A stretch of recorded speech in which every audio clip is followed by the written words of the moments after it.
Don't look now, but the Merry Marvel Marching Society is stepping out onto video game consoles. Wow! Hey, it's Game Rant, and here are the 10 best open-world Marvel games ranked. Number 10, The Amazing Spider-Man. Spoiler alert, this won't be the last time you hear about the old webhead, but that's because Spider-Man remains one of the most original, yet mainstream superheroes of all time. Think about it. He swings around the city using web. That is an extremely strange concept that has only been normalized by the vast amounts of exposure since its creation in 1962. Thank you, Mr. Ditko, and to a lesser extent, thank you, Mr. Lee. The Amazing Spider-Man is based on the film by the same name, a lesser movie and fittingly a lesser game, largely influenced by the titles we'll speak about in just a moment. If nothing else, it was interesting to see more villains in the style of Andrew Garfield's universe. But that was about it. Number 9. LEGO Marvel Superheroes. It's easy to forget these days, but back when the first LEGO Marvel Superheroes launched, many were surprised to see developer Traveller's Tales and by extension, Warner Brothers Games handling the property of their rival superhero universe. And the results were arguably better than the LEGO Batman series, featuring a large open-world New York City, which was littered with the classic main roster of the main 616 universe. Arriving in 2013, the MCU was well into its first phase, and this game, surprisingly, was the best Marvel game of the era, easily surpassing the lackluster Iron Man games. Ugh. Number 8. The Amazing Spiderman II. The end of the Activision and Beanox era was a bit of a mixed blessing, or rather a refinement of a subpar game. The first Amazing Spider-Man is at best a serviceable game for Spider-Man fans, but one aspect that was universally decried was the web swinging, which gave no reference to Spider-Man's location swinging freely in the air connecting to clouds, presumably. Amazing Spider-Man 2 fixed this by introducing a new mechanic utilizing the actual buildings for height and angle reference, creating a far more convincing experience.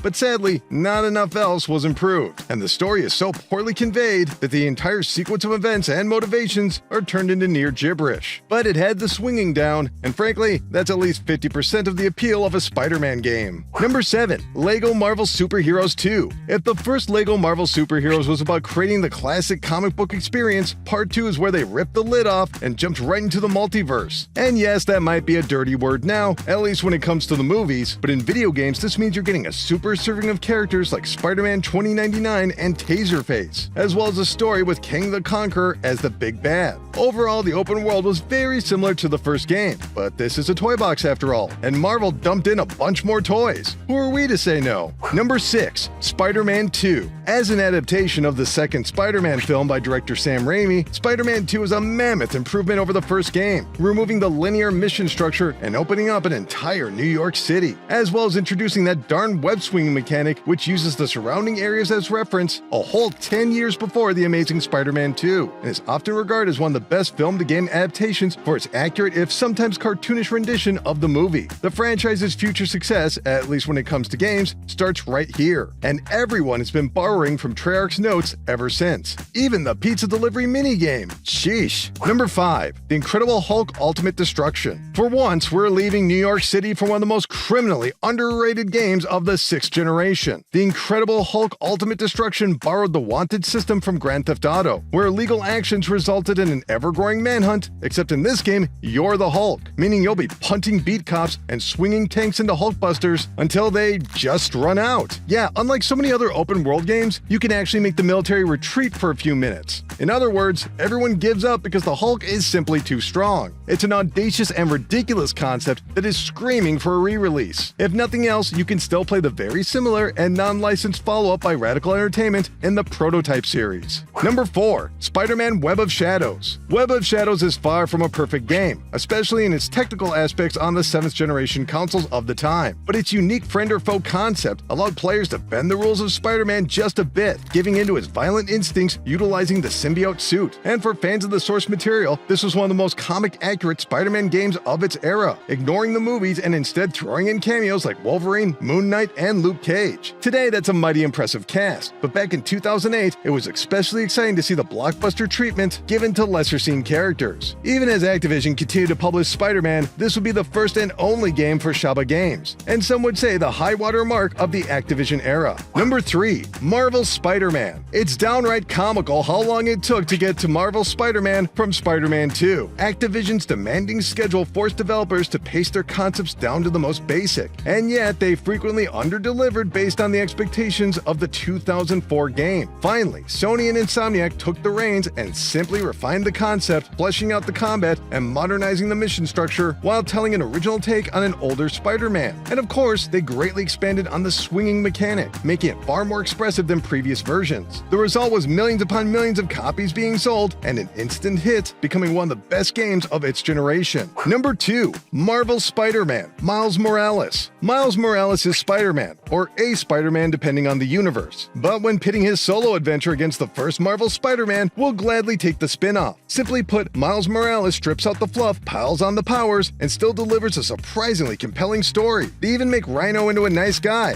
Well, kinda. Plus, as a PlayStation 5 game, it further showcased Sony's new hardware with Miles' gorgeous electrical powers. The fact this isn't called SpiderMan 2 makes us hopeful that one day we might see Miles Morales too. Number 1. Marvel's Spider-Man 2. If you want to call Marvel's Spider-Man 2 the single most impressive game on the PlayStation 5, we'd be hard-pressed to disagree. Insomniac based their previous swinging speeds on the PlayStation 4's data streaming capabilities. And with the PlayStation 5's solid-state drives, they completely let loose, allowing 2 Spider-Men and even a symbiote to join the fun. The story isn't great, with some rather hammy acting, but we're talking about a game, and if we want to spend an afternoon on a couch playing as a Marvel superhero, this is always going to be our first choice. Insomniac have taken the very best parts of the past 2 decades of Spider-Man games and merged them into the best open-world Marvel game yet. But we want to hear from you. What do you consider the best genre for superhero games? Do you like open world, or do you want something a little more straightforward? Let us know in the thread below, and we'll be sure to read your answers. Anyway, that's going to do it for this video, so keep clicking around here on Game Rant, and we'll see you next time.